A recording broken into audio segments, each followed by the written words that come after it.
प्रतिलिपि एफएम पर रहस्यमय आदमी किसी तरह से मुखौटे की मायावी शक्तियों से बचकर पुलिस स्टेशन से बाहर तो निकल आया, लेकिन स्टेशन के अंदर 2 हवलदार और एक एसआई उन बुरी शक्तियों का शिकार हो गए थे। सुबह होते ही ये खबर सारे शहर में फैल चुकी थी कि कैंट एरिया पुलिस स्टेशन से कल रात गायब हुए 2 हवलदार और एक इंस्पेक्टर और एक कैदी लॉकअप की सलाखें तोड़कर भागा। अखबार के अनुसार कैदी ही हवलदार और इंस्पेक्टर को मारकर भागा होगा, लेकिन अगर हवलदार और इंस्पेक्टर जिंदा नहीं है तो उनकी लाशें कहाँ हैं? ये अभी भी एक सवाल बना हुआ था। नताशा ने जैसे ही अखबार में ये खबर पढ़ी तो वो समझ गई कि हो ना हो उस मुखौटे ने ही अपनी करामात दिखाई होगी, लेकिन उसके पास ऐसा कोई ठोस सबूत नहीं था जिससे उसकी बातों पे कोई भरोसा करे। इसलिए उसने अभी चुप रहना ही ठीक समझा और फिर वो आगे की खबर पढ़ने लगी। तभी घर की घंटी बजी। ये भी सुबह सुबह विशाल और तानिया आ गए। बेचारे मेरी वजह से ढंग से सो भी नहीं पाते। ये कहते हुए नताशा ने दरवाजा खोला तो सामने पापा को देख वो हैरान रह गई। वो असमंजस में बोली, अरे पापा, आप बड़ी जल्दी आ गए। नताशा के पिता राकेश ने अंदर आते हुए मुस्कुराकर कहा, क्यों, जल्दी नहीं आ सकता क्या? जैसे ही उन्होंने अपना बैग रखकर नताशा की तरफ देखा तो नताशा अपने आंसू नहीं रोक पाई और उनके गले से लगकर वो बेतहाशा रोने लगी। नताशा को यूं रोता देख उसके पापा हैरान रह गए और बोले, अरे नताशा, क्या हुआ, रो क्यों रही हो? रिजल्ट अच्छा नहीं आया क्या?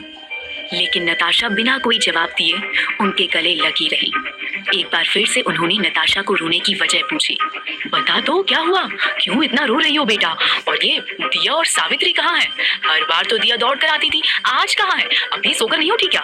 जैसे ही नताशा ने पापा की जुबान से दिया और सावित्री का नाम सुना तो वो और भी जोर जोर से रोने लगी और सुबकते हुए बोली, पापा, वो मम्मी और दिया। नताशा ये बताते हुए उनसे नजरें नहीं मिला पा रही थी, वो सिर्फ रोई ही जा रही थी। नताशा के इस तरह से रोने की वजह से राकेश भी कुछ परेशान से हो गए और बोले, क्या हुआ सावित्री और दिया को, वो ठीक तो है?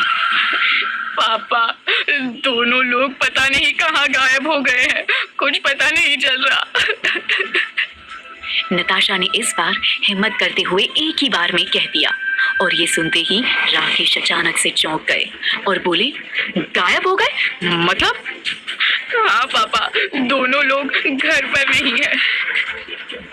और ये कहते हुए नताशा ने दिया के गायब होने से लेकर मुखौटा मिलना और फिर माँ का गायब होना, फिर उसके दोस्त करीम के गायब होने तक की कहानी अपने पिता को बता दी। नताशा ने अपने पिता को मुखौटे वाली बात भी बताई। जब नताशा ये सब उन्हें बता रही थी तो उन्हें बिल्कुल भी भरोसा नहीं हो रहा था कि उनकी बेटी सच कह रही है या मनगढ़ंत कहानी बना रही थी। लेकिन जब नताशा राकेश जी को सब कुछ बता रही थी तभी विशाल और तानिया भी वहां आ पहुंचे और उन लोगों ने भी जब नताशा की बात का समर्थन किया तब राकेश जी को कुछ नताशा की बात पर विश्वास हुआ। सब कुछ बताने के बाद नताशा ने पिता से कहा, लेकिन पापा, अब हमें इन लोगों को किसी तरह से ढूंढना होगा। मुझे मालूम है कि ये लोग जिंदा है, बस किसी बुरी आत्मा ने इन्हें अपने वश में कर रखा है। तभी विशाल ने कुछ याद करते हुए कहा, नताशा, वो बॉक्स अंकल को दिखाना, शायद अंकल को कुछ समझ आए। जैसे ही विशाल ने ये बात कही नताशा को भी उस बॉक्स की याद आ गई और वो दौड़ते हुए अंदर गई और बॉक्स लेकर आई। उसने पापा को वो बॉक्स दिखाते हुए कहा, पापा, ये मुझे उस थैले में मिला था। राकेश जी उस बक्से के ऊपर बनी हुई नक्काशी को बहुत ही बारीकी से देखने लगे और कुछ देर तक उसे देखने के बाद उन्होंने कहा, बेटा, ये बक्सा तो बहुत कुछ कह रहा है, लेकिन इसका जवाब तुम्हें सिर्फ एक आदमी दे सकता है। राकेश ने जैसे ही ये कहा तो नताशा उत्साह में उठकर खड़ी हो गई। पापा, बताइए ना, कौन है वो आदमी? राकेश ने अपने मोबाइल से एक नंबर खोजते हुए कहा, जबलपुर यूनिवर्सिटी में पुरातत्व विभाग के प्रोफेसर जैन ही तुम्हें इस बक्से के ऊपर बनी हुई नक्काशी का जवाब दे सकते हैं। मैं ये नंबर तुमको दे रहा हूँ, उनसे तुरंत जाकर तुम लोग मिलो। इधर थाने से गायब हुए हवलदार और एसआई की खोज में इधर उधर इंस्पेक्टर विक्रम छापे मार रहा था और उस रहस्यमय आदमी की तलाश में लगा था, क्योंकि उन्हें लग रहा था कि उस रहस्यमय आदमी ने ही इन लोगों को किडनैप करके कहीं रखा होगा।